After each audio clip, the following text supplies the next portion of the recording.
आप सभी का मेरे चैनल पर हार्दिक स्वागत है। आज मैं बात करूंगा जो वीएलडीए का एग्ज़ाम्स हुआ था 28 तारीख को। आज मैं उसको आपको सोल्व करके बताऊंगा किस पर्सन का क्या राइट आंसर है। आप मेरे चैनल पर नए हो तो चैनल को सब्सक्राइब कीजिए HR नॉलेज ऑनलाइन टीवी को। वीडियो को शेयर कीजिए ताकि दूसरे बच्चों की मदद हो उसके जिन्होंने एग्ज़ाम दिया है उनको पता नहीं हो क्या राइट आंसर है तो उनको भी पता चल जाए। वीडियो को शेयर भी कीजिए ताकि आगे जो भी एग्ज़ाम्स होंगे वीएलडीए क्या पता उनमें पर्सन रिपीट भी हो सकते हैं। तो शेयर जरूर करें और लाइक करें। ज़्यादा समय नहीं लेते मैं शुरू करता हूँ। वीएलडीए एग्ज़ाम्स लाला लाजपत राय यूनिवर्सिटी का जो एग्ज़ाम्स हुआ था वो तो शुरू करता हूँ। हमारा पहला प्रश्न देखें। पहला प्रश्न क्या है, पृथ्वी की सतह पर किसी वस्तु का भार क्या होगा जिसका द्रव्यमान चंद्रमा की सतह पर 10 किलोग्राम है। यानी ये बताना है एक वस्तु चंद्रमा पर रखी हुई है जिसका भार 10 किलोग्राम है, वही वस्तु हम पृथ्वी पर लेकर आते हैं तो उसका भार कितना होगा यानी वजन कितना होगा। ऑप्शन दिए गए हैं तो इसका राइट आंसर आएगा हमारा 60 किलोग्राम, 60 केजी। इसका राइट आंसर है भाई 60 केजी। दूसरा प्रश्न देखें। दूसरा प्रश्न क्या हमारा, जूते के तलवे असमतल क्यों किए जाते हैं। जो जूते होते हैं आपने देखा होगा वो समतल होते हैं असमतल होते हैं तो क्यों होते हैं भाई, वे होते हैं भाई इंक्रीज दी फ्रिक्शन यानी घर्षण को बढ़ाने के लिए जूते के जो तलवे होते हैं वो असमतल बनाए जाते हैं। जूते के तलवे होते हुए असमतल इसलिए बनाए जाते हैं ताकि घर्षण होता है, घर्षण वो बच सके यानी फ्रिक्शन। अगला प्रश्न देखिए भाई। अगला प्रश्न क्या है, अगला प्रश्न है केंद्रीय प्रदूषण नियंत्रण बोर्ड के अनुसार मतलब जो बताना है केंद्रीय प्रदूषण नियंत्रण बोर्ड के अनुसार रिहायशी इलाकों के लिए ध्वनि ऊपरी सीमा बतानी है। यानी जहाँ पर रिहायशी इलाके होते हैं वहाँ पर ये बताना है कितनी ध्वनि तक हम किस डीजे होता है या कोई आवाज़ होती है वो कर सकते हैं, कितनी ध्वनि तक कर सकते हैं। तो भाई 55 डेसिबल। ये भाई डेसिबल एक प्रकार की यूनिट होती है जो साउंड को डिनोट करती है यानी 55 डेसिबल। इससे ऊपर हम शोर करेंगे तो हम सज़ा के लायक हो जाएंगे यानी हमें पुलिस पकड़ के ले जा सकती है। यानी कितनी हो सकती है 55 डेसिबल, इतनी ही आवाज़ कर सकते हैं हम। अगला प्रश्न देखें, एक विशिष्ट प्रतिध्वनि सुनने के लिए आवश्यक न्यूनतम समय अंतराल क्या होगा। यानी ये बताना है हम कितनी समय में ध्वनि को सुन सकते हैं, यानी कितनी सेकंडों के अंदर हम ध्वनि को सुन सकते हैं, हमारे कानों में अंदर जाके हमें पता लग जाएगा ये ध्वनि इस प्रकार की है। तो भाई 0.1 सेकंड के अंदर ही हमारे जो भी ध्वनि पैदा होती है वो हमारे कानों तक पहुंच जाती है। 0.1 सेकंड का समय ही लेती है। अगला है आसमानी बिजली किसका उदाहरण है। जो आसमान में आपने देखा होगा जो बिजलियां गिरती हैं या चमकती है वो किसका उदाहरण है। आसमानी बिजली किसका उदाहरण है बताना है, काइनेटिक का, मैग्नेटिक का, मैकेनिकल का, इलेक्ट्रोस्टैटिक का। तो इसका राइट आंसर आएगा हमारा इलेक्ट्रोस्टैटिक फोर्स। इलेक्ट्रोस्टैटिक फोर्स का उदाहरण है भाई आसमानी बिजली। Lightning is the example of electrostatic force. अगला है, अगला प्रश्न क्या हमारा, अगला प्रश्न हमारा छठा प्रश्न। छठा प्रश्न देखिए, डीसी मोटर में अवतल बेलनाकार चुंबक द्वारा किस प्रकार का चुंबकीय क्षेत्र उत्पन्न होता है। यानी ये बताना जो डीसी मोटर होती है उसके अंदर बेलनाकार चुंबक का इस्तेमाल किया जाता है तो किस प्रकार की चुंबकीय क्षेत्र उत्पन्न करती है बताना भाई। तो इसका राइट आंसर आएगा रेडियल। क्या इसका राइट आंसर आएगा भाई रेडियल। रेडियल प्रकार की चुंबकीय क्षेत्र उत्पन्न करती है डीसी मोटर। अगला है ये हमारा आ गया लास्ट नहीं, अगला प्रश्न, निम्नलिखित में से कौन ध्वनि कौन ध्वनि के कई प्रतिबिंबों का उपयोग करता है? यानी ये बताना भाई इनमें से कौन सा एक उदाहरण है जो अनेक प्रकार की ध्वनियों को उत्पन्न कर सकता है, अनेक प्रकार की ध्वनियों को उत्पन्न कर सकता है। तो इसका राइट आंसर आएगा भाई हमारा शहनाई। इसका राइट आंसर क्या आएगा भाई? शहनाई। भाई ये वीएलडी एक तरफ से माना गया आंसर है शहनाई। वैसे तो वायलिन भी अनेक प्रकार की वॉइस निकाल सकता है और ये फ्लूट भी निकाल सकता है, जल तरंग भी निकाल सकता है, परंतु इसका राइट आंसर माना गया भाई शहनाई। जिसका ये है उसका राइट आंसर है, 1 नंबर पक्का उसका भाई। अगला प्रश्न, अगला देखे भाई हमारा अगला प्रश्न क्या हमारा 8वां प्रश्न देखे। निम्नलिखित में से कौन चंद्रमा पर दो अंतरिक्ष यात्रियों के बीच संचार में मदद करता है? यानी जब कोई एस्ट्रोनॉट अंतरिक्ष में जाता है तो किस प्रकार एक दूसरे से बातें करते हैं? फोन पे तो बातें कर नहीं सकते, ना ही वहाँ पर सिग्नल होते हैं, तो किसका प्रयोग करता है ये बताना भाई। लाइट का प्रयोग करता है, साउंड का प्रयोग करता है, रेडियो का, या फेस टू फेस आमने सामने बात करते हैं? तो इसका राइट आंसर भाई रेडियो वेव। क्या है? रेडियो वेव का प्रयोग किया जाता है भाई अंतरिक्ष के अंदर बात करने के लिए। अगला प्रश्न देखिए। अगला प्रश्न क्या है? 50 न्यूटन का बल एक पिंड पर कार्य करता है। 50 न्यूटन का बल एक पिंड पर कार्य करता है और इसी स्थिर सतह पर 4 मीटर की दूरी तक ले जाता है। यदि बल की दिशा स्थिर सतह से 60 डिग्री के कोण पर हो तो कार्य का क्या होगा ये बताना भाई। यानी 50 न्यूटन का बल लगा रहा है एक पिंड पर और 4 सेंटीमीटर की दूरी पर वो जाकर गिर रहा है और 60 का कोण बना रहा है, तो वो कार्य कितना करेगा ये बताना भाई। 100 जूल, 120, 75 या 120 न्यूटन सेंटीमीटर। तो इसका राइट आंसर आएगा भाई 9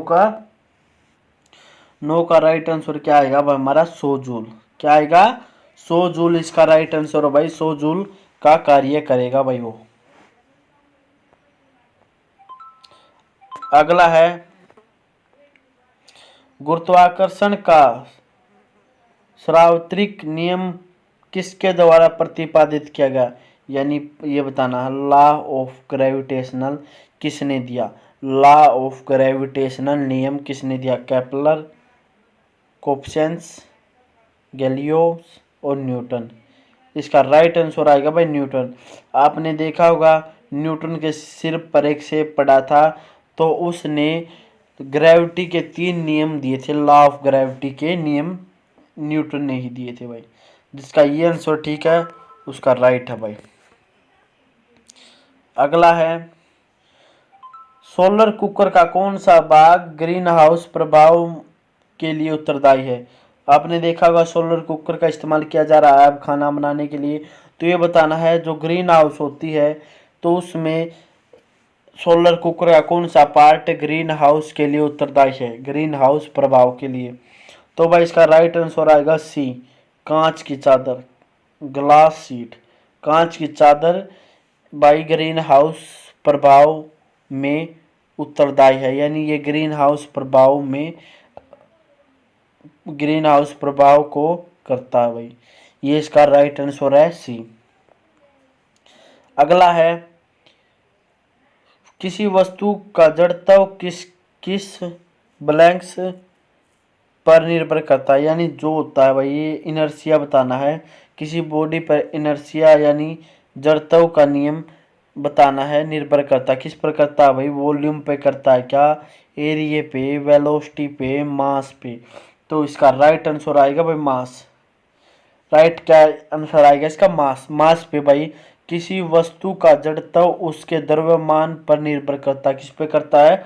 द्रव्यमान पर निर्भर करता है। डिपेंड ऑन मास। किस पर करता है भाई? डिपेंड्स ऑन मास। यानी किस पे करता है, उसके द्रव्यमान पर निर्भर करता है। अगला प्रश्न देखिए भाई, अगला प्रश्न क्या हमारा, ये देखें, सूर्य तथा पृथ्वी के बीच की दूरी किस दिन सबसे कम होती है, ये बताना है। जो सूर्य होता है हमारा सन होता है और पृथ्वी होती है, इनके दोनों के बीच में दूरी, यानी ये पृथ्वी है ये सन है, तो किस दिन इनके बीच की दूरी ये कम होगी, ये दूरी बतानी है। तो भाई 3 मार्च को पृथ्वी और सूर्य के बीच में सबसे कम दूरी होती है। 3 ना जनवरी, मार्च नहीं भाई, सॉरी, 3 जनवरी को पृथ्वी और सूर्य के बीच में सबसे कम दूरी होती है, 3 जनवरी को।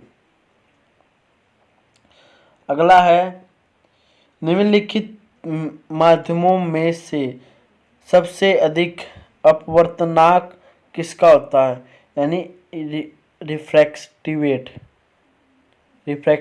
इंडेक्स, यानी ये बताना भाई, ये जो 4 ये दिए गए है, किसका रिफ्रैक्टिव इंडेक्स सबसे ज़्यादा होता है, हाई होता है। तो भाई डायमंड का सबसे ज़्यादा होता है, कितना होता है भाई, 1.42 होता है भाई। अब अपवर्तनांक किसका होता है, रिफ्रैक्टिव इंडेक्स किसका होता है, 1.42 डायमंड का होता है भाई। इसका राइट आंसर आएगा हमारा, क्या आएगा, डायमंड, राइट आंसर इसका सी आएगा। अगला प्रश्न देखिए भाई, अगला प्रश्न क्या है, अगला प्रश्न है भाई हमारा, अग्रिसम सूर्योदय और विलंबित सूर्योदय का मुख्य कारण प्रकाश का है, यानी ये बताना है भाई। जो सूर्योदय होता है और सूर्यास्त होता है तो उस समय हमें सूर्य लाल दिखाई देता है, इसमें लाल नहीं दिया गया हुआ, फिर भी ये वो जगह है, उसकी लाइट किस प्रकार वो होती है, प्रकाश, तो भाई अपवर्तन होता है उस समय सूर्य का प्रकाश, यानी सूर्य जब उगता है और छिपता है तब सूर्य का प्रकाश अपवर्तन होता है। क्या होता है, अपवर्तन, रिफ्रैक्शन, क्या होता है, रिफ्रैक्शन। इसलिए हमें सूर्य जब निकलता है तब और सूर्य जब छिपता है तब हमें लाल दिखाई देता है, ये आप ध्यान रखना। अगला है, नोरा परमाणु बिजली संयंत्रण उत्तर प्रदेश के किस जिले में है, यानी ये नोरा परमाणु बिजली संयंत्र बताना है, ये बताना है कहाँ पर है, उत्तर प्रदेश के किस जिले में है। तो भाई है बुलंदशहर के अंदर ये स्थित है, यानी वहाँ पर ये लगाया हुआ है। अगला है, वेग समय ग्राफ का ढलान क्या दर्शाता है, जो वेग होता है वो बताना है, वेग समय ग्राफ होता है, ग्राफ बनाते हैं हम ऐसे, तो ये बताना जब ये ढलान की ओर नीचे की ओर आता है तो ये क्या दर्शाता है ये बताना भाई, क्या दर्शाता है, सोचो यार क्या दर्शाता है, तो एक्सेलरेशन दर्शाता है। ये क्या दर्शाता है भाई, एक्सेलरेशन, यानी त्वरण, क्या दर्शाता है, त्वरण। अगला है, जब कोई पिंड स्वतंत्र रूप से पृथ्वी की ओर गिरता है तो उसका कुल ऊर्जा क्या होगी, यानी जब कोई वस्तु पृथ्वी की ओर आती है, यानी कोई भी पिंड लगा लो तो उसकी ऊर्जा बतानी है, कुल ऊर्जा क्या होगी, बढ़ेगी, घटेगी, पहले से बढ़ जाएगी फिर घटेगी या समान रहेगी, ये बताना है भाई। इन चारों में से क्या आएगा, इसका राइट आंसर आएगा भाई ए, बढ़ जाएगी। कोई भी वस्तु हमारी सूर्य की ओर आती है, या आपने देखा होगा हमारी पृथ्वी की ओर आती है कोई भी वस्तु, तो हमारी पृथ्वी की जो ग्रेविटी होती है वो अपनी ओर ज़्यादा खींचने लग जाती है उस वस्तु को, और जब कोई वस्तु ज़्यादा हमारी पृथ्वी की ओर खींची आएगी तो वो भाई एक्सल जो होता है वो टोटल एनर्जी भाई उसकी वो बढ़ जाएगी। आपने देखा होगा उल्का पिंड आते हैं तो वो आते हैं ना, तब नीचे से आपने देखा हो गर्म हो जाते, तो उन बढ़ जाती है भाई, क्या बढ़ जाती है, टोटल एनर्जी उनकी बढ़ जाती है, आपने देखा हो। जैसे कल्पना चावला आई थी, तो भाई कल्पना चावला आई थी, जो जहाज था वो भाई उसकी टोटल एनर्जी बढ़ गई थी।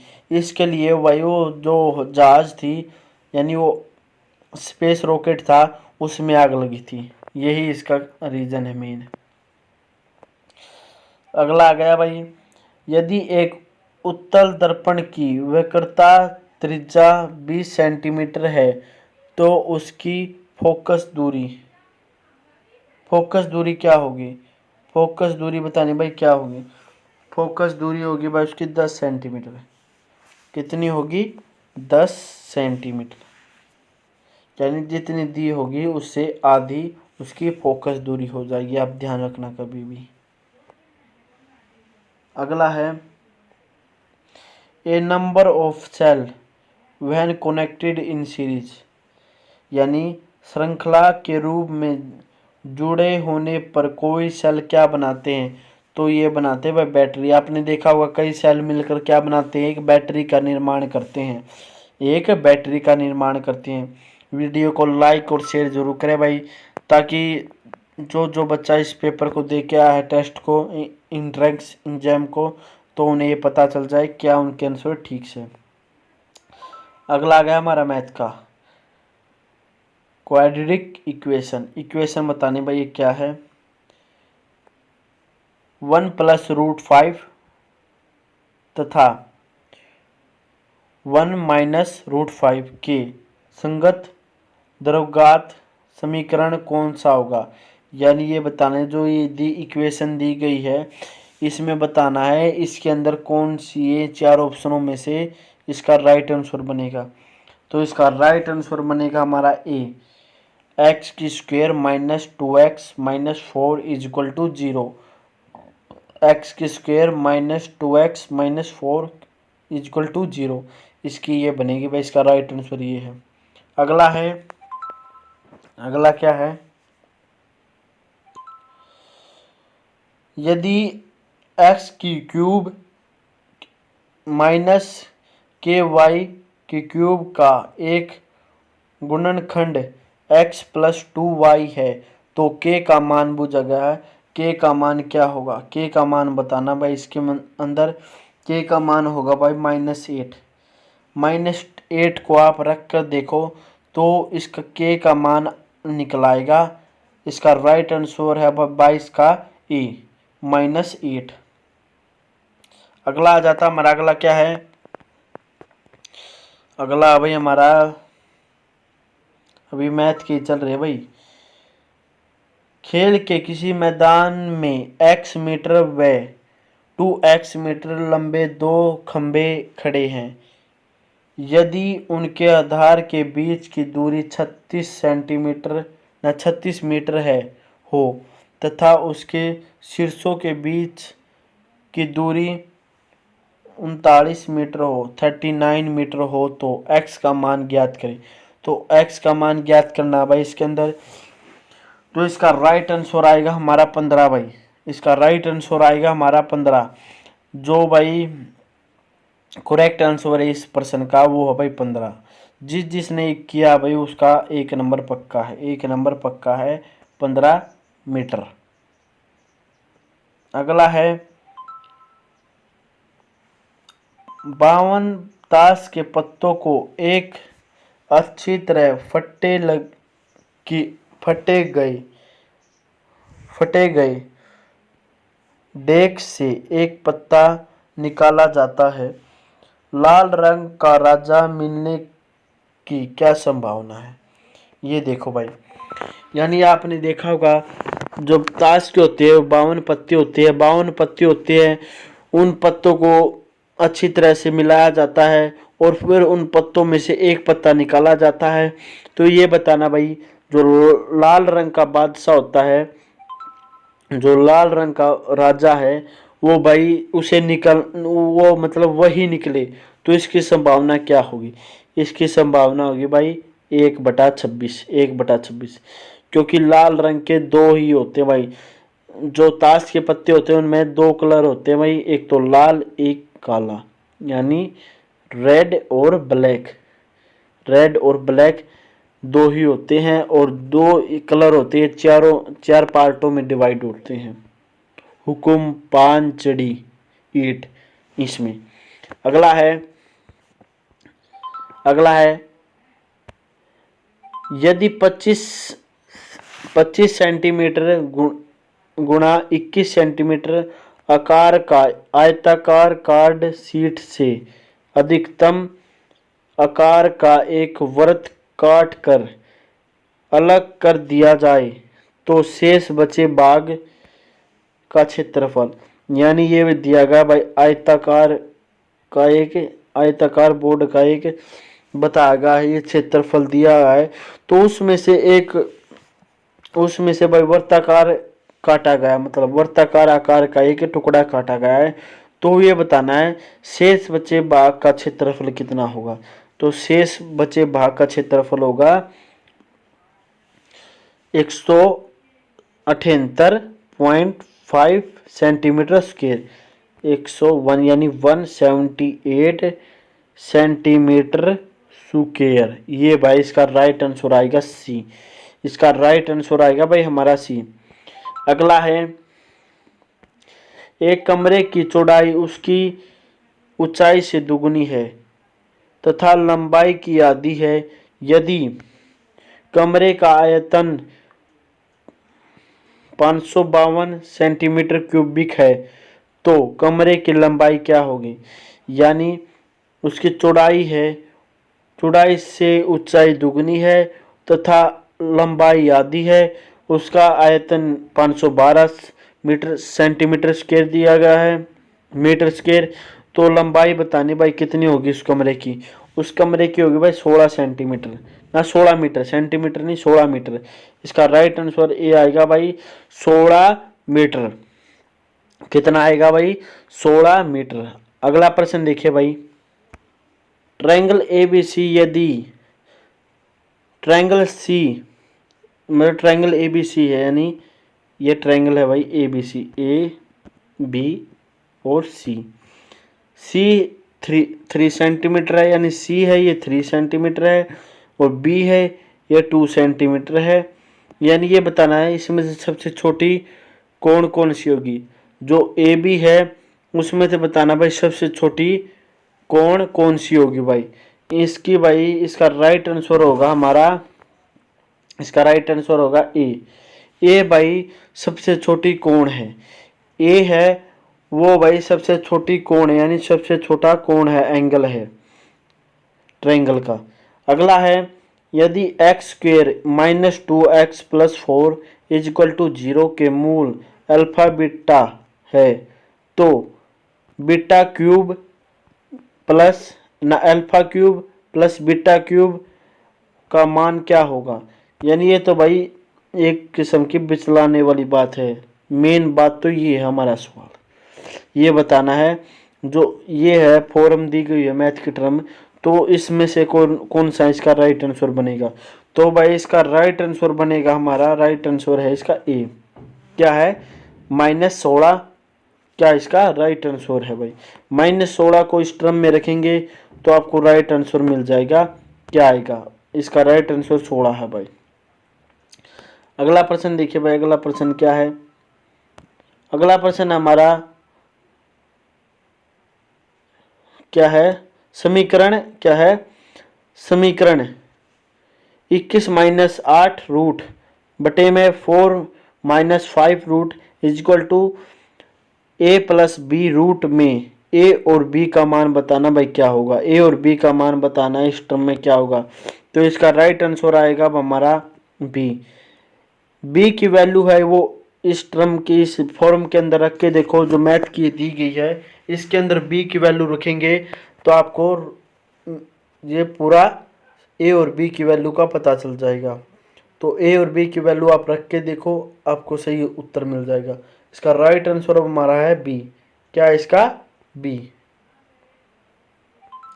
अगला प्रश्न देखिए भाई, अगला प्रश्न हमारा 30 है। क्या है 33 मीटर कपड़ा बेचने पर ए को 11 मीटर के विक्रय मूल्य के बराबर लाभ मिलता है तो उसका लाभ प्रतिशत निकालें। यानी ये बताना भाई, किसी ने 33 मीटर कपड़ा बेचा है, 33 मीटर कपड़ा बेचने पर ए को 11 मीटर के विक्रय मूल्य के बराबर लाभ मिला है तो उसका प्रतिशत निकालना, कितना प्रतिशत होगा। तो इसका राइट आंसर है हमारा भाई 50। इसका राइट आंसर क्या है? 50। इसका सी इसका राइट आंसर है, क्या है? 50। निम्नलिखित में से कौन सा अंश सबसे छोटा है? यानी ये बताना भाई, निम्नलिखित में से सबसे छोटा अंश कौन सा है। तो सबसे छोटा अंश है भाई 14/19। 14/19, 1 मिनट हो भाई, 14/19 भाई सबसे छोटा अंश है। अगला क्या है? दो संख्याओं के गुणांक 48 है, उनके वर्गों का योगफल 100 है, इनके दोनों संख्याओं का योगफल के बराबर है। यानी ये बताना है, दो संख्याओं का गुणनफल कितना है? 48, उनके वर्गों का योगफल कितना है? 100, इन दोनों संख्याओं का योग किसके बराबर होगा? योग बताना भाई किसके बराबर होगा। तो ये चार दिए गए हैं ऑप्शन, तो इसका राइट आंसर है हमारा 14। क्या इसका? 14 भाई इसका राइट आंसर है, आप करके देख लेना, इसका राइट आंसर 14 आएगा। अगला है 20 डिवाइड में 5 डिवाइड में 2 प्लस में 16 डिवाइड में 8 गुणा में 2 प्लस क्या है 10 डिवाइड में 5 गुणा में 3 डिवाइड में 2 को हल कीजिए। यानी पहले तो भाई ब्रैकेट के हल करो, ब्रैकेट के हल करोगे ना तब आपको ये सही आंसर समीकरण मिल जाएगा। पहले ये ब्रैकेट के अंदर है, इनको हल करोगे तो इसका राइट आंसर 9 आएगा। क्या आएगा? 9। राइट आंसर ए, 33 का ए आएगा भाई। अगला है जब 17 को 18 से विभाजित किया जाता है तो शेष फल क्या प्राप्त होता है? भाई ये तो भाई ऊपर जो दिए गया है ना 17 के ऊपर, ये तो वैसे कंफ्यूज करने के लिए दिया जाता है। ये 17 को 18 से विभाजित करोगे तो इसका राइट आंसर ए आएगा। क्या आएगा? ए। क्या आएगा? ए भाई, 34 का भाई ए। अगला है एक 14 सेंटीमीटर भुजा वाला धन को 1 सेंटीमीटर भुजा वाले दोनों में काट दिया जाता है। ऐसा काटने के पश्चात सतह क्षेत्र में कितने प्रतिशत की वृद्धि होगी? ये बताना भाई। एक भाई 4 सेंटीमीटर की भुजा है और 1 सेंटीमीटर की भुजा में काट दिया जाता है। ऐसा काटने पर पश्चात कितने सतह क्षेत्र के प्रतिशत में वृद्धि होगी? तो भाई इसका राइट आंसर आएगा बी, 300%। कितना आएगा? 35 का भाई ए आएगा 300 ना, बी आएगा 300%। अगला क्या हमारा? यदि 3x + 2y = 14, xy = 8, 27x³ + 8y³ किसके बराबर होगा? यानी ये भाई दी गई है, पहले तो आप इनको सोल्व करोगे ना, इन दो को सोल्व करो तो फिर तीसरे को सोल्व करोगे ना तो इसका राइट आंसर आएगा भाई। क्या आएगा इसका राइट आंसर? 7 से 28। 7 से 28 यानी इसका राइट आंसर बी आएगा, 7 से 28। 7 से 28 का इसका राइट आंसर है भाई। अगला प्रश्न देखिए भाई, अगला प्रश्न क्या है? अगला प्रश्न है 37। एक समत्रिभुज के अंत कोणों का योग बाहरी कोणों के योग का तिगुना है। बहुभुजा में भुजाओं की संख्या किसके बराबर होगी?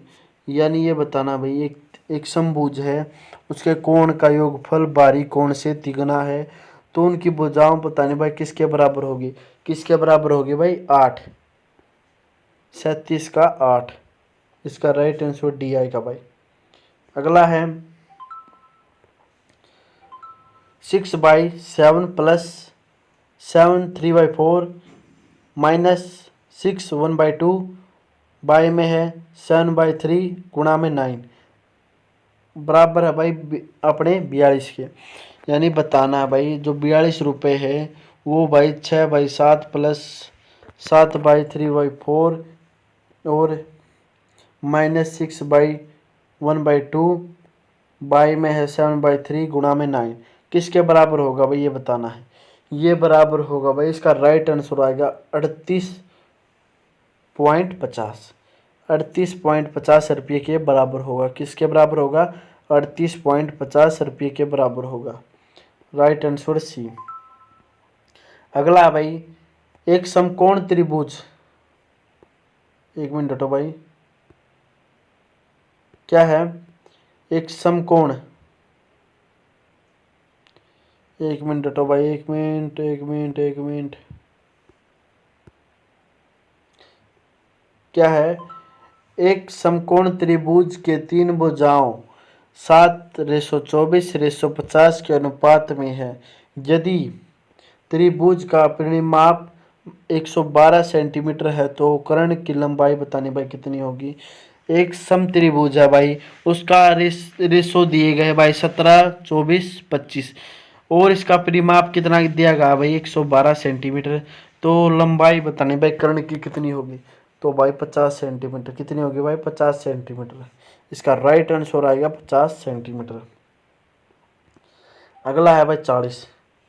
वैल्यू बतानी भाई वैल्यू 72 रूट प्लस में 72 रूट प्लस में 72 रूट प्लस में ये इनफाइनाइट का मान बताना भाई क्या होगा। क्या होगा भाई सी 9। क्या होगा सी 9। इसका राइट आंसर सी है भाई। क्या है 9 आएगा भाई 9। हमारा अगला प्रश्न आता है। अगला प्रश्न क्या 41। यदि एक मिनट हो, यदि प्लस का अर्थ गुणा और भाग का अर्थ प्लस और गुणा का अर्थ माइनस और माइनस का अर्थ भाग होता है तो 124 भाग में 32 माइनस में 8 प्लस में 2 गुणा में 11 यानी 11 किसके बराबर होगा ये बताना भाई। ये मैथ की टर्म दी गई है, यानी जो है प्लस है वो तो है गुणा, जो भाग है वो है प्लस, जो गुणा है वो है माइनस, जो माइनस है वो है भाग। ये देकर जो ये इक्वेशन दी गई है भाई 124 भाग में 32 माइनस में 8 प्लस में 2 गुणा में 11 तो किसके बराबर होगा। ये बराबर होगा भाई 41 का। इसका राइट आंसर आएगा 121। 121 यानी इसका राइट आंसर बी है भाई 121 इसका राइट आंसर है 41 का। अगला आ जाता है हमारा अगला प्रश्न क्या है। अगला प्रश्न देखिए भाई, किसी धन में 8 साल में सरल ब्याज से 80% बढ़ोतरी होती है।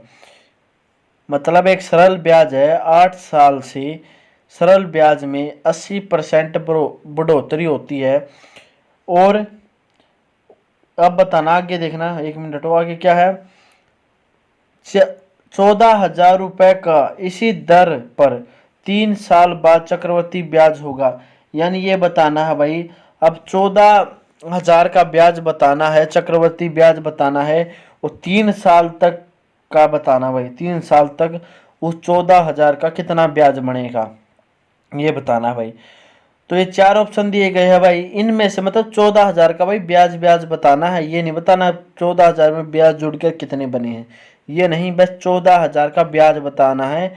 3 साल का चक्रवृद्धि ब्याज, कंपाउंड इंटरेस्ट बताना, सिंपल इंटरेस्ट ये बताना भाई। तो कितना बनेगा भाई इसका 14,000 का, ये बनेगा भाई 4,634। इसका राइट आंसर ए आएगा भाई 4,634। राइट आंसर ए है 42 का। राइट आंसर ए 4,634 रुपये हो जाएगा। आगे आते हैं हमारा अगला प्रश्न देखो 43। 43 क्या है ये देखो, दो संख्या दी गई है भाई 3:5 के अनुपात में है। यदि प्रत्येक में से 9 को घटाया जाता है तो संख्याओं के माध्यम अनुपात 12:3 हो जाता है। और द्वितीय संख्या क्या होगी ये बताना भाई। यानी ये तो भाई पहले तो देखो ये अनुपात दिया गया, दो संख्याओं का कितना अनुपात है 3:5। और इन संख्याओं में से 9 घटाना है, मतलब जो 3:5 दिया गया है इनमें से 9 घटाना है और 9 घटाने के बाद 12:23 हो जाता है। तो ये बताना भाई दूसरी संख्या क्या होगी, जो दूसरी संख्या है वो बताना क्या होगी। 4 ऑप्शन दिए गए हैं तो क्या होगी भाई 43 का बताना है। इसका राइट आंसर क्या आएगा भाई 55। इसका राइट आंसर आएगा भाई 43 का 55। 55 इसका राइट आंसर है। दूसरी संख्या हमारी द्वितीय संख्या हमारी क्या होगी 55 होगी। Right answer B. अगला है निम्नलिखित आंकड़ों के लिए कौन सा एक क्रम सही है। यानी जो ये संख्या दी गई है ये इनमें से बताना कौन सी संख्या सही है, कौन सी संख्या राइट है। ये देखो आप -2 और 2 और 1 0 5 4 5 7 5 11 12। यानी जो आप इनमें देखो कौन सी संख्या सबसे ज़्यादा बार आई है। 2 5 वाली संख्या सबसे ज़्यादा बार 1 2 और 3 सबसे ज़्यादा बार 5 आया है।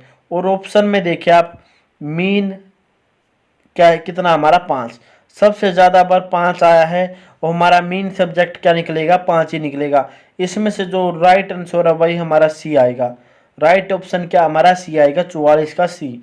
मीन कितना है 5 ये आएगा भाई। अगला आ जाता है हमारा अगला प्रश्न क्या है 45। 45 देखें 45 कितना है इसका आंसर देखिए। पहले मैं पढ़ता हूँ रकम क्या है। किसी आयत की लंबाई 60% वृद्धि हो जाती है, उसकी चौड़ाई को कितने प्रतिशत घटाया जाए उसका क्षेत्रफल लगभग समान रहे। ये बताना भाई कोई आयत है रेक्टेंगल है उसकी लेंथ 60% बढ़ा दी गई यानी वृद्धि कर दी गई है, उसके चौड़ाई को कितना प्रतिशत घटाया जाए उसका क्षेत्रफल लगभग समान रहे। यानी अब उसकी चौड़ाई को घटाएंगे, इसकी लंबाई बढ़ा दी 60% और उसकी चौड़ाई घटाएंगे तो कितनी चौड़ाई घटाएं कि उसका क्षेत्रफल है जो एरिया है वो उतना ही रहे ना घटे ना बढ़े। तो कितना घटाएंगे भाई 45 का इसका राइट आंसर आएगा बस 37.5। 37.5 उसका भाई जो है चौड़ाई है वेड्थ है वो घटेगी। कितनी घटेगी भाई 37.5% इतनी चौड़ाई घटेगी। इस चौड़ाई घटने के बाद भाई उसके क्षेत्रफल में कोई भी मतलब ना घटेगी ना बढ़ेगी समान रहेगी। क्षेत्रफल उसका मेंटेन रहेगा यानी समान रहेगा ना घटेगी ना बढ़ेगी। अगला है एक संख्या और उसके व्याकुर्मम का योग उसकी संख्या और उसके व्याकुर्मक अंतर का दुगना है, वह संख्या किसके बराबर है। यानी ये बताना भाई डिफरेंस बताना है। दो संख्या दी गई है उनमें से कौन सी संख्या डिफरेंस है वह संख्या किसके बराबर है ये बताना भाई। ये 46 का आएगा भाई बी। 46 का बी आएगा भाई ना प्लस ना माइनस ओनली 3 क्या आएगा 3 इसका राइट आंसर है। आगे देखे भाई 47। भाई वीडियो को लाइक और शेयर जरूर करें भाई और चैनल को सब्सक्राइब। तो हमारा अगला प्रश्न देखे भाई क्या है 210 का योग प्राप्त करने के लिए समानांतर श्रेणी 2 4 6 8 10 ... के कितने पदों की आवश्यकता होगी। यानी 210 प्राप्त करने में हमें कितनी संख्याओं की आवश्यकता होगी ये बतानी भाई। और संख्या कैसे चल रही है 2 4 6 8 यानी 2 2 का अंतर है तो हमें कितनी संख्या चाहिएगी वो बतानी है जिस पर हमें 210 प्राप्त होगा। वो भाई वो संख्या होगी हमारी 14। कितनी संख्या होगी 14। आप ये करके देख लो 14 इसका राइट आंसर आएगा। 14 संख्याओं पर 210 प्राप्त हो जाएगा। 14 संख्याओं पर 210 प्राप्त हो जाएगा। अगला है यदि tan a theta equal to cot 2 theta, जहां पर 0 मतलब a थीटा बड़ा है 0 से, ये बताना है। फिर पाई थीटा बड़ा है हो तो tan 5 थीटा का मान क्या होगा, ये बताना भाई। इसमें बताना है ये कितनी मान बताना भाई, tan का कितना मान होगा, वैल्यू बतानी है। tan 5 थीटा की वैल्यू कितनी होगी इनमें से आप ये नंबर दिए गए, ऑप्शन दिए गए, आप रख के देखो, इनमें आपको पता चल जाएगा। इसका राइट आंसर क्या आएगा भाई, 48 का ए। 48 का ए। आप एक को रख के देखो, इसका राइट आंसर निकल आएगा। ए है, एक इसका राइट आंसर है, यानी बी इसका करेक्ट आंसर है 1। अगला है हमारा अगला प्रश्न देखें। अगला प्रश्न क्या है, अगला प्रश्न है भाई 8 ब्रैकेट शुरू x की पावर 5 माइनस x की पावर 3 प्लस x ब्रैकेट बंद, और 28 ब्रैकेट शुरू x की पावर 6 प्लस 1 का HCF बताना भाई। HCF मतलब इसका हाईएस्ट कॉमन फैक्टर बताना है। ये दो संख्याएं दी गई है, तो इसका हाईएस्ट कॉमन फैक्टर कौन सा होगा भाई, ये बताना है। इसका हाईएस्ट कॉमन फैक्टर होगा भाई 1, मतलब 4 ब्रैकेट शुरू x की पावर 4 माइनस x की पावर 2 प्लस 1 ब्रैकेट बंद, यानी इसका राइट आंसर ए आएगा भाई। ए इसका राइट आंसर है। अगला प्रश्न आता हमारा, अगला प्रश्न देखें। यदि 8,400 यानी 8,400 रुपये 3 व्यक्तियों ए बी सी में बांटे जाते हैं भाई। एक मिनट हटो, मतलब 8,400 रुपये हैं वो 3 व्यक्तियों में बांटे जाते हैं ए बी सी में। मतलब ये अनुपात दिए गए भाई। ए का अनुपात कितना है 1/5 रेसो 1/6 रेसो 1/10, यानी ए का तो भाई ये पहला, बी का ये दूसरा 1/6 और सी का है 1/10 के अनुपात में विभाजित किए जाते हैं, तो ए को कितने रुपए मिलेंगे, यानी ए को बताना भाई कितने रुपए मिलेंगे। ये अनुपात दिया गया है रुपयों का, तो कितने मिलेंगे भाई ये बताओ। ये इसके ऑप्शन दिए गए हैं, तो इसका राइट आंसर क्या आएगा हमारा, सी आएगा भाई 3600। 3600 इसका राइट आंसर आएगा। 3600 रुपये प्राप्त होंगे भाई ए को कितने रुपये मिलेंगे 3600, और बाकी बचे हुए रुपये मिलेंगे भाई बी और सी को। बाकी रुपये बचे हुए बी और सी को मिलेंगे। जो रेशो दिए गए हैं इतने रेशो में इनको बांटा गया है। अब आ जाते हैं हमारे बायो और फिजिक्स के प्रश्न रह चुके हैं जो हम अब कराएंगे, यानी 50 से आगे जितने भी है बायो और फिजिक्स के हैं, और जो अब मैंने करवाए थे ये थे भाई मैथ की। तो अब शुरू करते हैं हमारे बायो के प्रश्न। देखिए पहले क्या है, हमारा पहला प्रश्न है बायो का, जैविक वर्धन अवर्धन का क्या अर्थ है, यानी बायो मैग्निफिकेशन का अर्थ पूछा गया भाई क्या है। बायो मैग्निफिकेशन का अर्थ क्या है, increasing pesticide digression, increasing pesticide और डिक्रेजन मतलब इसका अवर्धित जीवाणुओं का अधपतन करना। इसका राइट आंसर हमारा सी आएगा भाई। जो 51 है बायोलॉजी का प्रश्न है, इसका राइट आंसर सी है। क्या है, राइट आंसर सी है। अगला है पुष्प यानी फूल का निम्नलिखित में से कौन सा भाग एक फल के रूप में विकसित होता है, यानी ये बताना जो फ्लावर होता है, फूल होता है, उसका कौन सा ऐसा भाग है जो आगे जाकर फल यानी फ्रूट के रूप में विकसित होता है। तो भाई वो है अंडाशय, ओवरी। अंडाशय यानी ओवरी, ये आगे जाकर भाई ये फूल का ही पार्ट होता है। आगे जाकर मतलब ये जब मैच्योर होता है, जब पकता है, तब ये भाई फ्रूट यानी फल का रूप ले लेता है अंडाशय। अगला है अगला हमारा 50 ना 53। अगला है red data book. Red data book का रिकॉर्ड रखती है, मतलब रेड डाटा बुक है वो किस चीज़ का रिकॉर्ड रखती है बताना भाई। रेड डाटा बुक रखती है भाई संकट पतन प्रजातियाँ, इनग्रेजिट स्पीसीज, यानी संकट पतन प्रजातियाँ। ये भाई जैसे इसके अंदर वे जातियाँ रखी जाती है या उसका रिकॉर्ड रखा जाता है जो जातियाँ भाई बिल्कुल ही कम संख्या में रह चुकी हैं। जैसे भाई ब्लैक पैंथर भाई बहुत ही कम रह चुके हैं। लोयन भाई, वाइट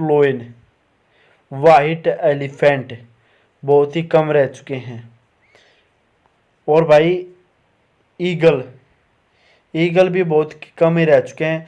जो भाई संकट पतन प्रजातियां होती हैं उन्हें भाई उन्हीं के ऐसा वातावरण बनाकर उन्हें एक रिजर्व में यानी नेशनल पार्कों में रखा जाता है जहां पर उनका कोई भी शिकार नहीं किया जाए। उन्हें जैसा वो खाना खाते हैं या भोजन करते हैं वैसा उनको भोजन देकर जीवित रखा जाता है ताकि वे प्रजातियां खत्म ना हो, एक्सटिंग ना हो, ताकि आने वाली पीढ़ियां उन प्रजातियों को देख सकें।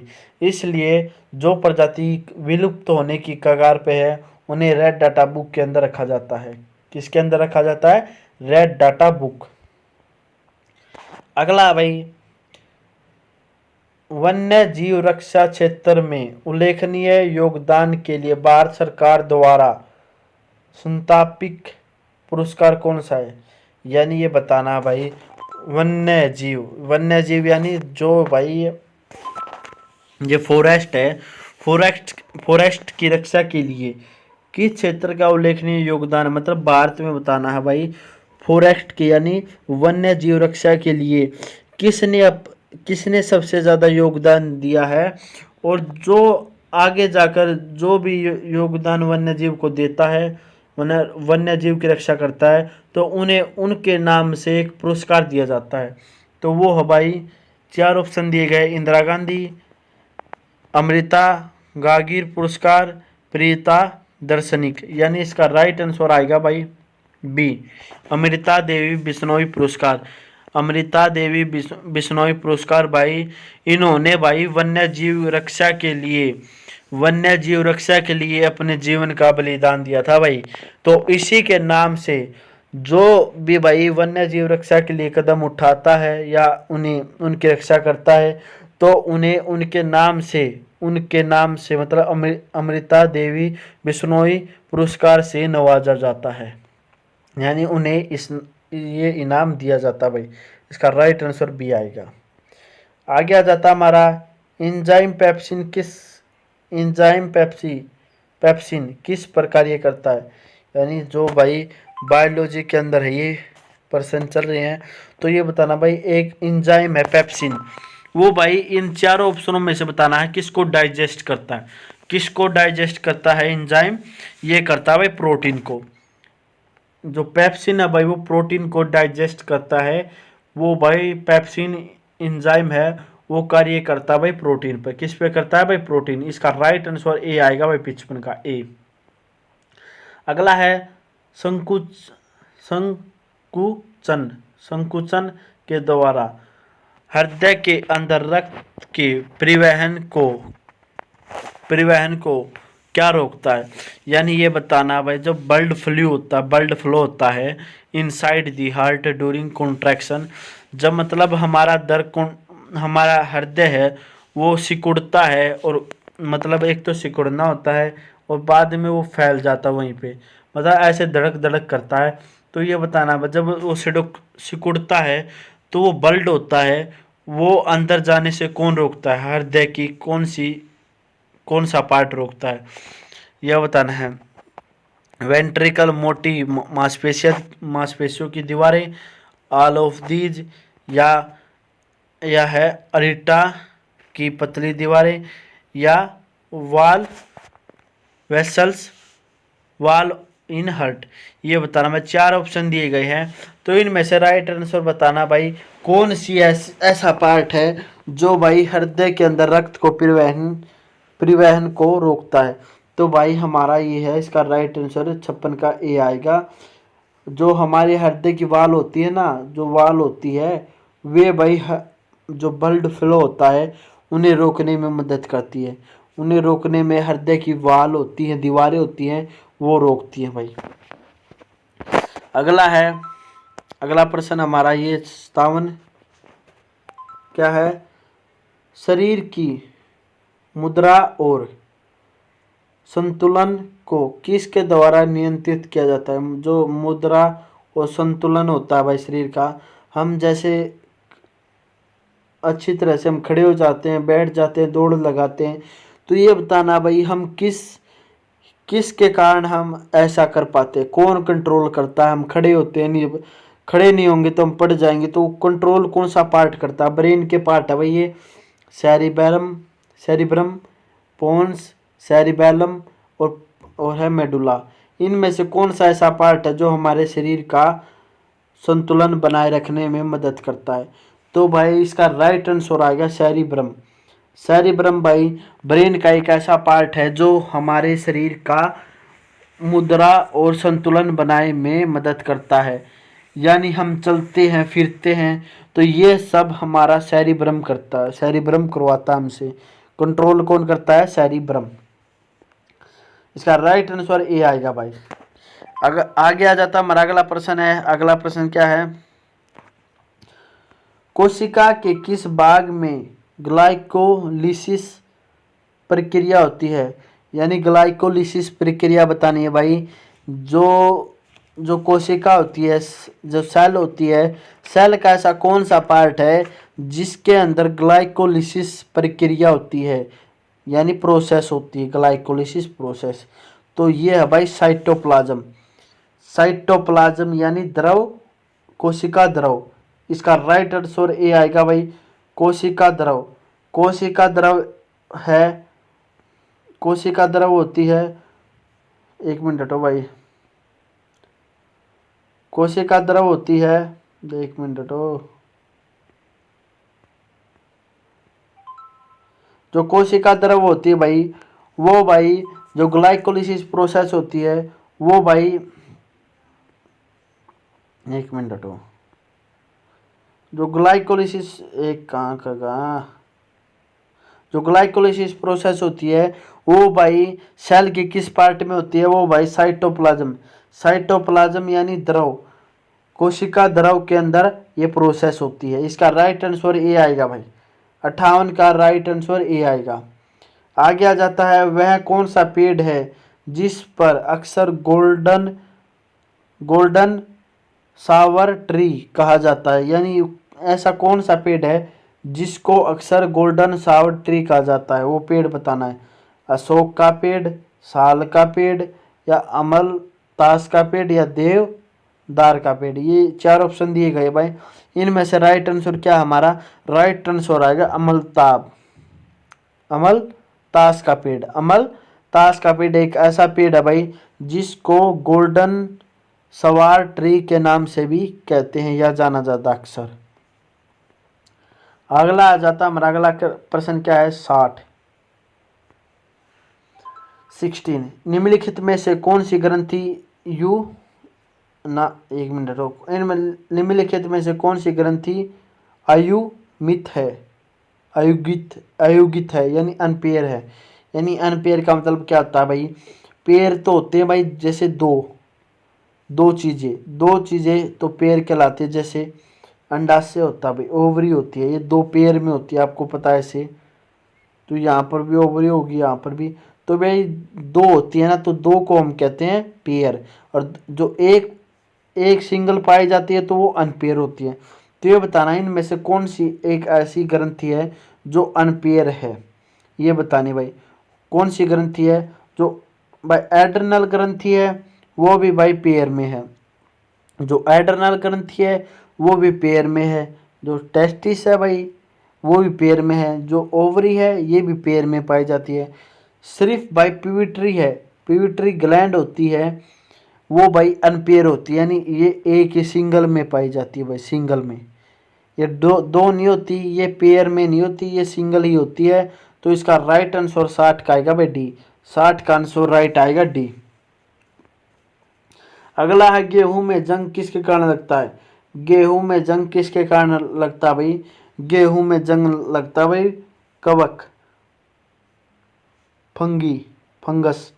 फंगस एक ऐसी भाई वो है, मतलब डिजीज है जो गेहूं होता है, गेहूं को खराब करने में फंगी का सबसे ज़्यादा योगदान रहता है। मतलब योगदान मतलब क्या रहता है, खराब ही कर देते हैं। तो वह फंगी एक ऐसी बैक्टीरिया डिजीज होती है जो भाई गेहूं को खराब कर देती है। आपको देखा होगा गेहूं ज़्यादा समय तक नमी के हम डाल देते हैं कहीं पे, तो वो भाई वाइट ही हो जाते हैं। तो भाई फंगी लग जाती है, फंगस लग जाती है, यानी कवक लग जाते हैं। कवक भाई गेहूं को खराब कर देती है, यानी जंग लग जाता है उसके अंदर एक प्रकार का। आगे आ जाता हमारा 62। 62 क्या है? गोरव में जलाऊ लकड़ी की अपूर्ण दहन के एक जहरीली गैस एक्स उत्पन्न होती है। यानी हम कोई भी लकड़ी जलाएंगे एक्स उत्पन्न होगी, यानी CO2। इसका आ गया। सांस द्वारा खींचे जाने वाली गैस रक्त को उत्पत्तित पदार्थ वायु से संयोजित हो जाती है और रक्त जड़ को वहन करने की क्षमता कम हो जाती है। तो इसमें बताना एक्स वाई संबंधित क्या है? एक्स वाई बताना भाई। आपने देखा होगा कुछ भी चीज़ हम जलाएंगे तो उनमें से भाई CO2 निकलेगी, CO2 निकलेगी। तो पहले देखो भाई ऑप्शन में CO2 है क्या? CO2 CO2 CO2 CO2, यानी इन तीनों में CO2 है। अब देखो मतलब जो CO2 है वो भाई किसके द्वारा अंदर जाएगी भाई? ऑक्सीजन इसमें भी है, इसमें वाटर है, इसका मतलब ये तो नहीं होगा। इसमें भाई हीमोग्लोबिन है, इसमें भाई प्लेट्स है, प्लेट्स भी नहीं देंगे भाई। और इसमें ऑक्सीजन है भाई, ऑक्सीजन नहीं जाएगी भाई, ये भी गलत है। जो भाई कार्बन डाइऑक्साइड है वो हीमोग्लोबिन के साथ बाइंड होकर वो भाई ऑक्सीजन के साथ जाएगी। तो ऑक्सीजन की जो कैपेसिटी क्षमता है वो कम हो जाएगी भाई। इसका राइट आंसर हमारा सी आएगा भाई, राइट आंसर सी आएगा। जो एक्स है वो कार्बन मोनोऑक्साइड है, जो वाई है वो हीमोग्लोबिन है, जो जेड है वो ऑक्सीजन है। इसका राइट आंसर सी है भाई। आगे आ जाता हमारा अगला प्रश्न है 63। मानव आहार नली की लंबाई लगभग कितनी है? मतलब बताना है मानव आहार यानी एलिमेंट्री कैनाल है, उसकी लंबाई कितनी है भाई? लंबाई कितनी है भाई? उसकी लंबाई है भाई 9 मीटर। यानी जो मानव आहार नली की लंबाई है 9 मीटर, 9 एम मीटर भी लगाना भाई, 9 मीटर उसकी लंबाई है। राइट आंसर हमारा इसका आएगा भाई डी, 63 का डी आएगा, 9 मीटर आहार नली की लंबाई। आगे आ जाता हमारा अगला प्रश्न है। अगला प्रश्न क्या है हमारा? 1 मिनट हटो भाई, 1 मिनट। ये आ गया। अगला प्रश्न क्या है? जंतु जगत का सबसे बड़ा समूह जिसमें कीड़े मकोड़े शामिल होते हैं, कीड़े मकोड़े, ये बताना भाई। जंतु जगत का ऐसा समूह बताना जिसमें कीड़े मकोड़े शामिल होते हैं, ये बताना भाई। एनालिडा, आर्थ्रोपोडा या निमेटोडा, यानी बताना भाई इसके अंदर कौन सा ऐसा समूह है जिसके अंदर कीड़े मकोड़े शामिल होते हैं। तो भाई आर्थ्रोपोडा आप ग्राफ में देखना, 11th क्लास में है। इसमें भाई ऐसे ग्राफ बना हुआ है। इसमें भाई एनालिडा, यहाँ पर प्लेटेहेल्मिंथेस, और यहाँ पर निमेटोडा, और यहाँ पर आर्थ्रोपोडा। यानी आर्थ्रोपोडा पूरे ग्राफ का लगभग 70% भाग आर्थ्रोपोडा ले रखा है। यानी हमारी जितनी जनसंख्या है उससे 70% ज़्यादा कीड़े मकोड़ों की शामिल है, मतलब कीड़े मकोड़े शामिल है। तो सबसे बड़ा समूह जगत का कौन सा भाई? आर्थ्रोपोडा, ये आप ध्यान रखना। आगे है जो गुजरात में स्थित गिर का जंगल है एक, मतलब गिर का जंगल बताना भाई क्या है।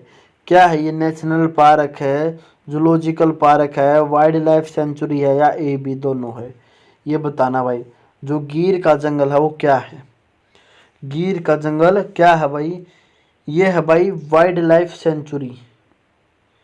वाइल्ड लाइफ सेंचुरी भाई इसे, इस प्रश्न में थोड़ा डाउट है क्योंकि इसे नेशनल पार्क भी कहा गया है और इसे मतलब इसका राइट आंसर डी भी मान रहे हैं, बी भी और ए भी। और इसका मैंने इस पे देखा है, गूगल पे सर्च किया है, तो इसका राइट आंसर इसका आया भाई wild life sanctuary. Wild life sanctuary है गिर का जंगल भाई, जो गुजरात में है वो वाइल्ड लाइफ सेंचुरी है भाई। वाइल्ड लाइफ सेंचुरी वन्य जीव अभ्यारण्य है। इसका राइट आंसर डी आएगा भाई। हमारा आता 66। 66 का बताना है क्या है? ब्लैंक्स एक प्रकार की समिति है जिसके आधार पर पशुओं को वर्गीकरण किया जाता है। यानी ये बताना है ऐसी कौन सी समिति है जिसके द्वारा हम पशुओं को क्लासिफाई किया जाता है, यानी पशुओं को बांटा जाता है। तो भाई ये 4 ऑप्शन दिए गए हैं, इनमें से राइट आंसर क्या है? राइट आंसर इसका ए आएगा भाई, रेडियल। रेडियल भाई एक ऐसी समिति है जिसके द्वारा हम पशुओं को वर्गीकृत किया जाता है, यानी वर्गीकरण किया जाता है, पशुओं को बांटा जाता है। अगला प्रश्न आता भाई, शरीर में कोर्टिलेजिनस ऊतक में निम्नलिखित में से कौन सी कोशिकाएं मुख्य रूप से मौजूद है? यानी बताना भाई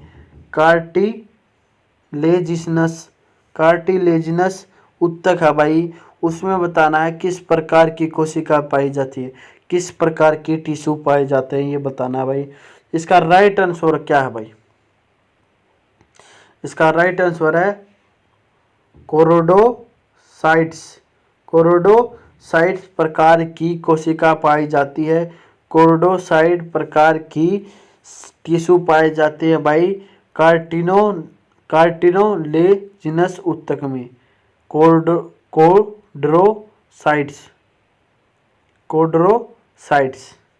नाम के टिश्यू या ऊतक पाए जाते हैं भाई। अगला है मरुस्थलीय पौधों में पानी की कमी की दर।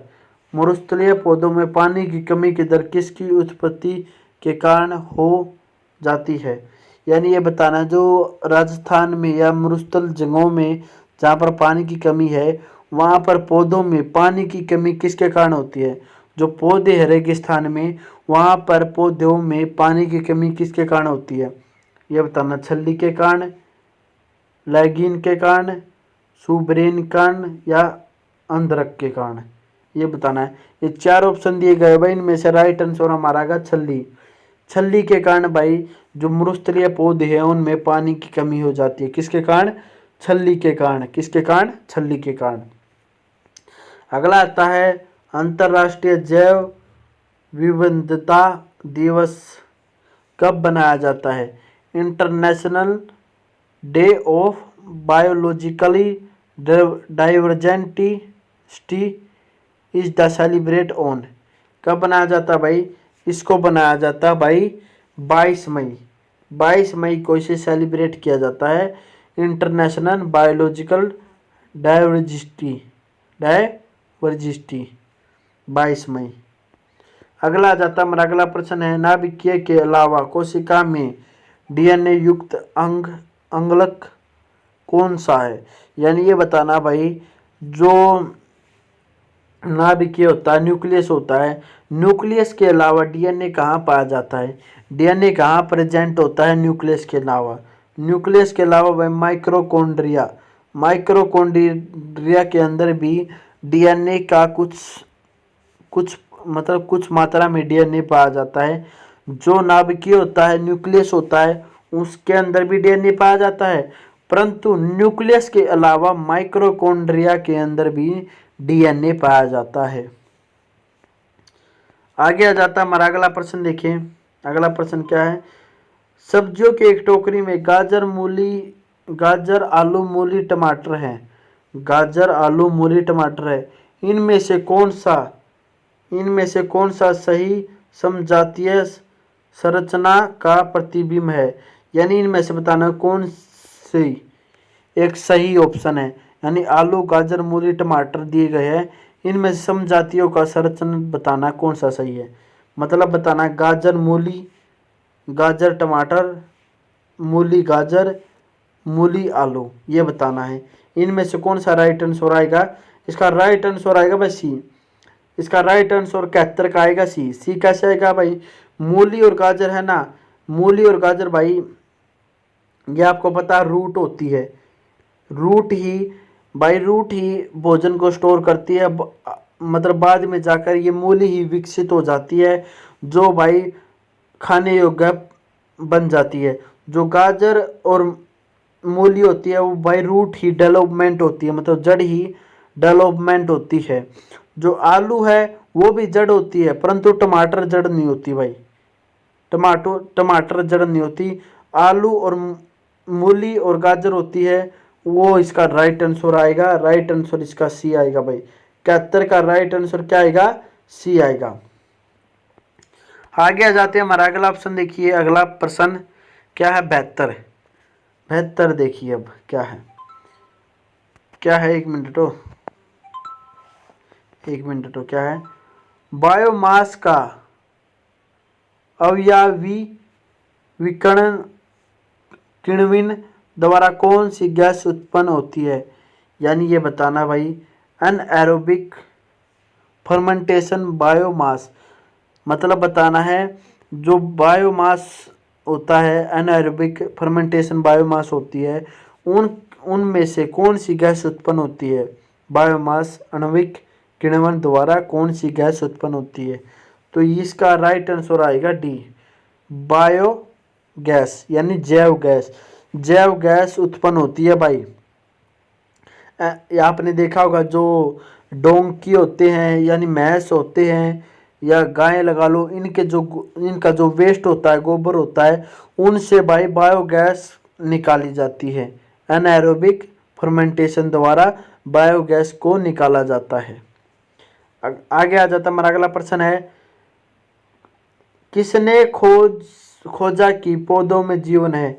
किसने बताया पौधों में भी जीवन होता है, प्लांट्स हैव लाइफ।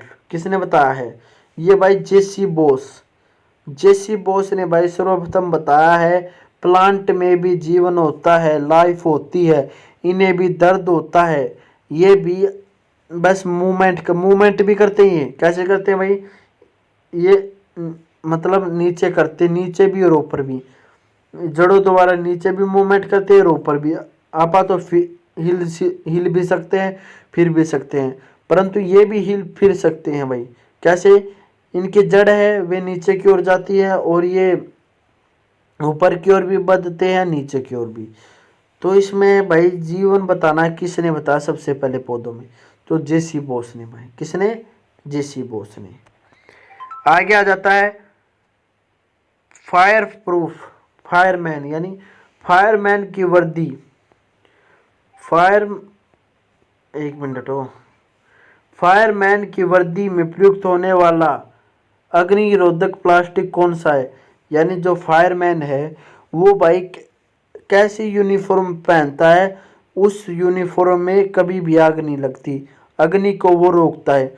तो वो बताना इनमें से कौन सा, किस से उसकी जो वर्दी है जो वो बनी होती है, यूनिफॉर्म बतानी है। Teflon, bakelite, polythene, melamine. तो इसका राइट आंसर क्या आएगा, भाई। इसका राइट आंसर आएगा मेलामाइन। राइट आंसर 74 का डी आएगा भाई। जो इससे मेलामाइन से भाई जो फायरमैन होते हैं उनकी यूनिफॉर्म यानी वर्दी बनाई जाती है। ये भाई आग को रोकती है, आग को लगने नहीं देती, अग्निरोधक प्लास्टिक होता है ये मेलामाइन।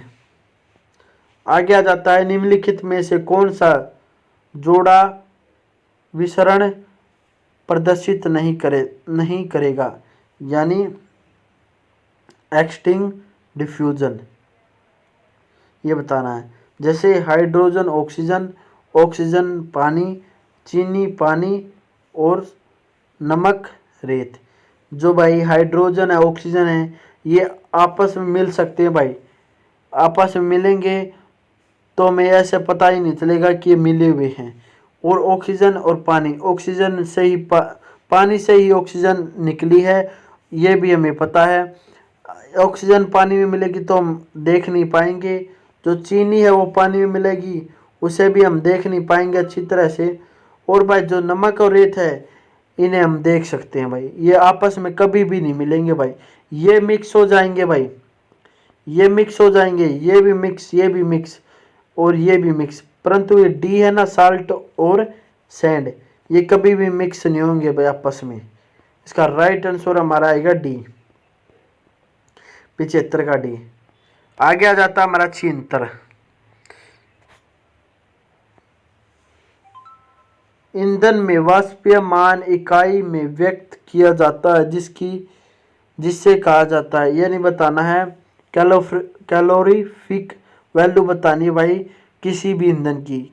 किसके अंदर मापी जाती है भाई, यूनिट बतानी है। तो इसका राइट आंसर आया किलो जूल प्रति किलोग्राम। किलो जूल प्रति किलोग्राम से भाई किसी भी ईंधन यानी कैलोरीफिक वैल्यू मापी जाती है भाई किसी भी ईंधन की। ईंधन का ऊष्मीयमान इकाई क्या होती है, किलो जूल पर किलोग्राम। इसका राइट आंसर डी आएगा भाई। आगे आ जाता हमारा पीसीआरए का स्टैंडर्ड फॉर्म। पीसीआरए का बताना भाई, इसकी फुल फॉर्म बतानी क्या आएगी। पीसीआरए, पीसीआरए की फुल फॉर्म क्या है, इसका राइट आंसर बताना भाई। इसका राइट आंसर आएगा D, petroleum conservation research association, यानी पेट्रोलियम संरक्षण अनुसंधान संघ, पेट्रोलियम संरक्षण अनुसंधान संघ। इसका राइट आंसर आएगा 77 का आएगा भाई बी, 77 का आएगा बी, इसका राइट आंसर है भाई ये।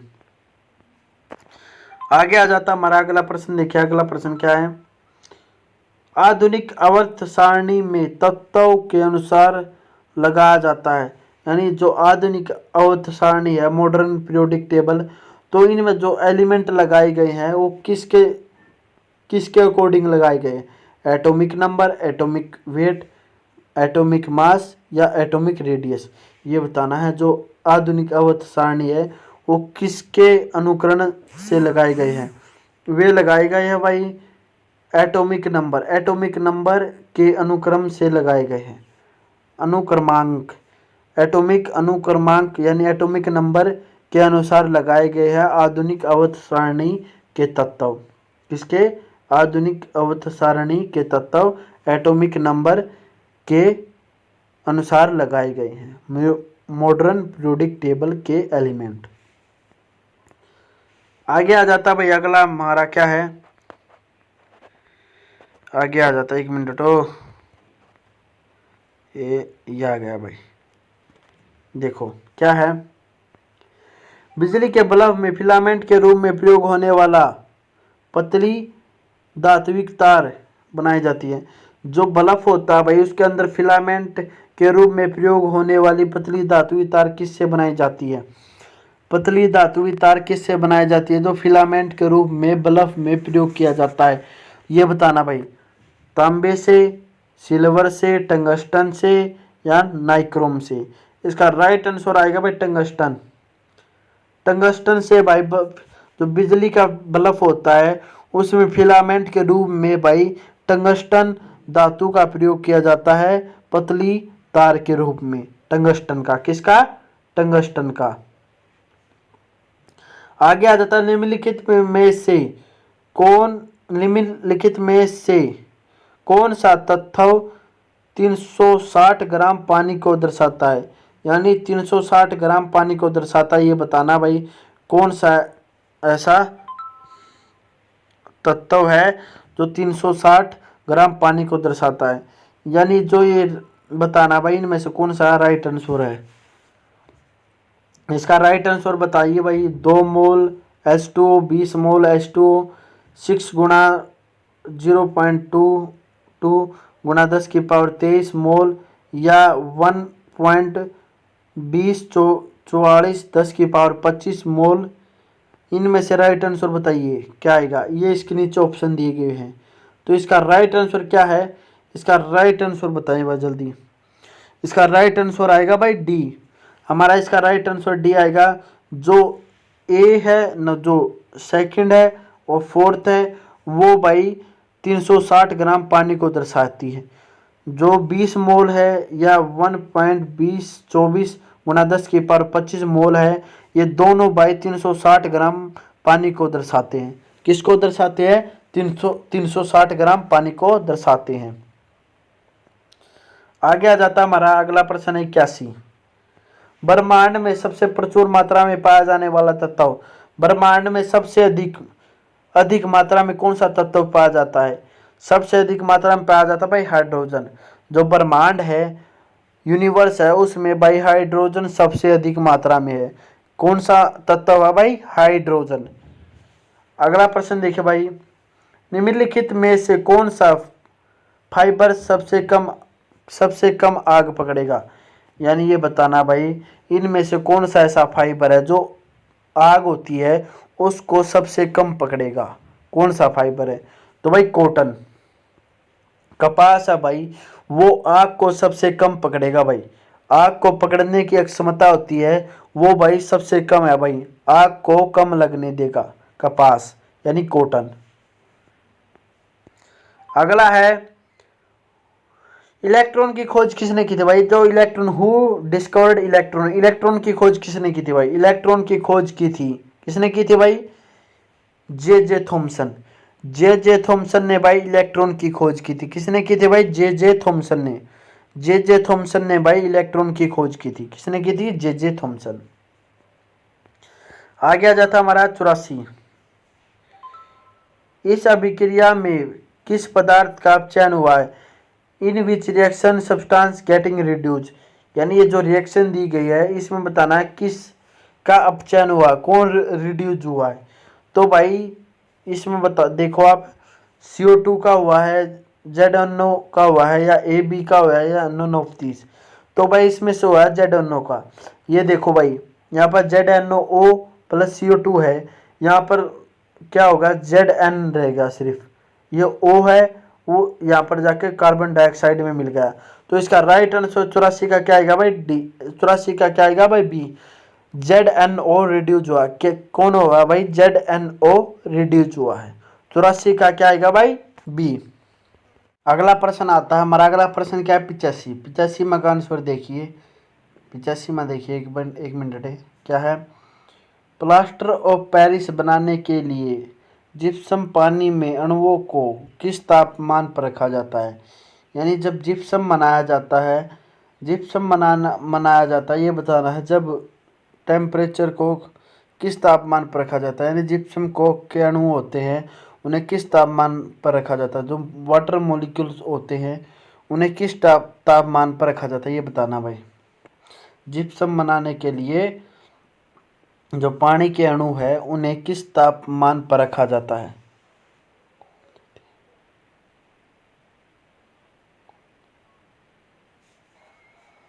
अगला प्रश्न आता है हमारा। अगला प्रश्न है 86वां। क्या है? प्लास्टर ऑफ पेरिस बनाने के लिए जिप्सम पानी के अणुओं को किस तापमान पर खो देता है। यानी बताना है जब जिप्सम बनाते हैं, जब प्लास्टर ऑफ पेरिस बनाने के लिए जिप्सम में पानी के अणुओं को तापमान पर किस में खो देता है, ये बताना है भाई। ये है तापमान है 373 केल्विन पर। प्लास्टर ऑफ पेरिस बनाने के लिए जिप्सम पानी के अणुओं को किस तापमान पर खो देता है, ये बताना भाई। ये खो देता भाई 373 केल्विन। 373 केल्विन पर खो देता है तापमान। अगला आता हमारा। अगला प्रश्न क्या है? अगला प्रश्न देखिए। अगला प्रश्न हमारा 86। क्या है? चूना पत्थर को गर्म करके 2.1 ग्राम कैल्शियम ऑक्साइड 0.1 ग्राम ऑक्सीजन का उत्पादन करता है। कैल्शियम के द्रव्यमान प्रतिशत की गणना कीजिए। मतलब बताना है भाई, जब एक चूना बनाया जाता है तो 2.8 ग्राम कैल्शियम ऑक्साइड बनता है और 0.8 ग्राम ऑक्सीजन उत्सर्जित होती है, उत्पादन होता है यानी निकलती है। तो ये कैल्शियम का बताना भाई कितने प्रतिशत द्रव्यमान है कैल्शियम का। कैल्शियम का बताना भाई, कैल्शियम का कितना है 71.4 कैल्शियम का द्रव्यमान है। कितना प्रतिशत है 71.4। राइट आंसर 86 का क्या आएगा ए। 86 का क्या आएगा ए 71.4। अगला है रिसाव का पता लगाने के लिए निम्नलिखित में से एलपीजी में मिलाया जाता है। यानी हमें कैसे पता चलेगा एलपीजी गैस लीक हो रही है, तो उसमें कुछ ना कुछ गैस मिलाई जाएगी जिससे हमें पता चल जाएगा, क्योंकि एलपीजी गैस होती है उसमें कोई भी गंध नहीं आती। इसके लिए उसके अंदर एक और गैस मिलाई जाती है जिससे हमें पता चले कि गैस लीक है या नहीं है। तो कौन सी गैस मिलाई जाती है, कौन सी गैस मिलाई जाती है बताइए। इथाइल मरकेप्टन कैप्टान मिथाइल मरकेप्टान, ये भाई ये एलपीजी के अंदर मिलाई जाती है जिससे हमें पता चल जाएगा एलपीजी का कहीं भी रिसाव होगा यानी लीक हुई होगी तो वहाँ से हमें इसकी गंध प्राप्त हो जाएगी और हमें पता लग जाएगा कि यहाँ से एलपीजी लीक है। अगला प्रश्न देखिए, आणविक सूत्र C2H4O2 के साथ कार्बन यौगिक X नीले लिटमस को लाल कर देता है। सोडियम बाइकार्बोनेट के साथ तेज बुदहाट देता है। यौगिक का पहचान करें। यानी ये बताना है भाई, कोई ऑर्गेनिक कंपाउंड है, एक्स कंपाउंड है जिसका गुण सूत्र कितना है C2H4O2 है, वो भाई नीले लिटमस को लाल में बदल देता है। और ये बताना है भाई, वो भाई सोडियम कार्बोनेट के साथ तेज क्या बनाता है, बुदंदा हाट बना देता है। यौगिक की पहचान करनी भाई, यौगिक कौन सा पाएगा, इन चारों में से कौन सा यौगिक मिलेगा यानी कौन सा सब्सटेंस है। तो इसका भाई राइट आंसर हमारा है बी। क्या है बी, इथेनोइक अम्ल है भाई। वो क्या है जो एक्स सब्सटेंस है वो है भाई इथेनोइक अम्ल। कौन सा है राइट आंसर इसका भाई 88 का बी, इथेनोइक अम्ल है। क्या है इथेनोइक अम्ल। अगला आ जाता भाई हमारा अगला प्रश्न देखिए, पीएच के घोल को आसूत जल से पतला करने के लिए इसका पीएच क्या होगा। यानी कोई घोल है भाई, कोई घोल है उसका पीएच मान कितना है 4। कोई घोल है भाई उसका पीएच मान 4 है, उसमें डाइल्यूट वाटर या अशुद्ध वाटर मिलाया जाता है। मिलाया जाने के बाद ये बताना है भाई उसका पीएच मान कितना होगा उसका पीएच मान, बढ़ेगा घटेगा क्या होगा ये बताना है। तो भाई घटेगा। इसका राइट आंसर क्या है बी। कितना है बी, घटेगा भाई। एक पीएच मान है बताया गया भाई 4 है, पीएच मान 4 है घोल का, कोई भी सोल्यूशन है उसका पीएच मान 4 है, उसके अंदर अशुद्ध जल मिलाया जाता है। तो ये बताना उसका पीएच मान घटेगा या बढ़ेगा।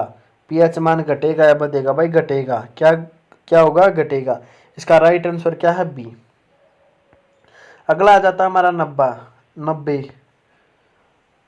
अगला है परमाणु रिएक्टर में मॉडरेटर के रूप में प्रयुक्त पदार्थ को पहचाने। यानी जो परमाणु रिएक्टर होता है उसमें मॉडरेटर के रूप में प्रयोग किया जाता है। कौन सा प्रयोग किया जाता है ये बताना है। कैनेडियम, हीरा या डोलोमाइट या ग्रेफाइट।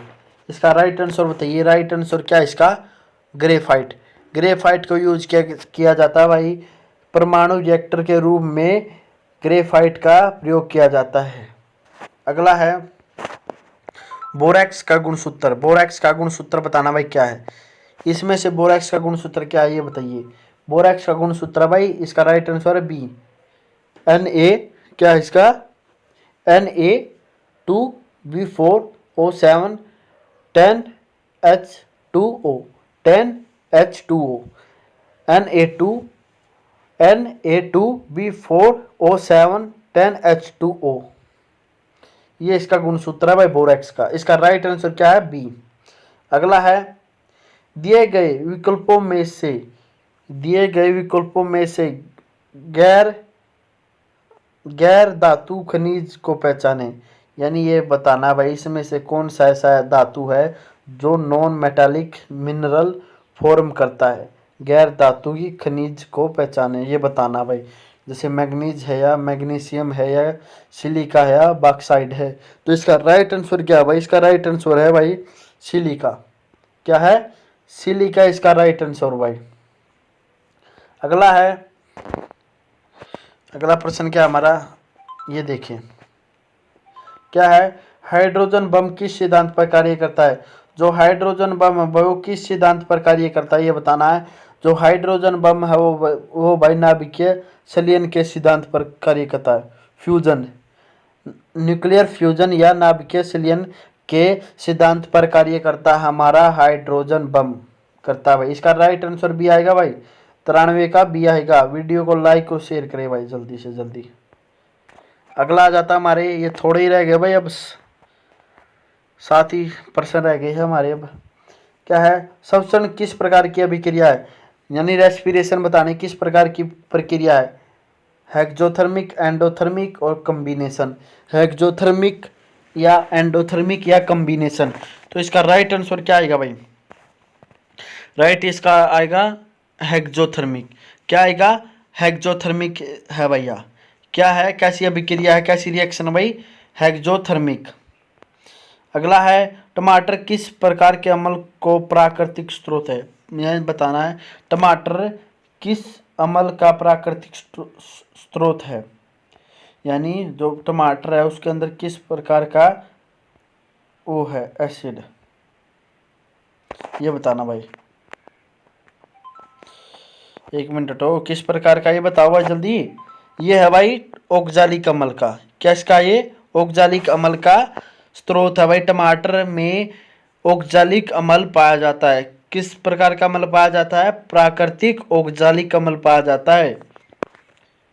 95 का क्या आएगा? डी आएगा भाई। अगला प्रश्न देखिए भाई 96 का। निम्नलिखित में से कौन सा विद्युत का अच्छा चालक नहीं है। यानी ये बताना है इन 4 ऑप्शनों में से किसके अंदर विद्युत अच्छी तरह से पास नहीं हो सकती, यानी उसके अंदर से पास नहीं हो सकती। तो कौन है वो भाई?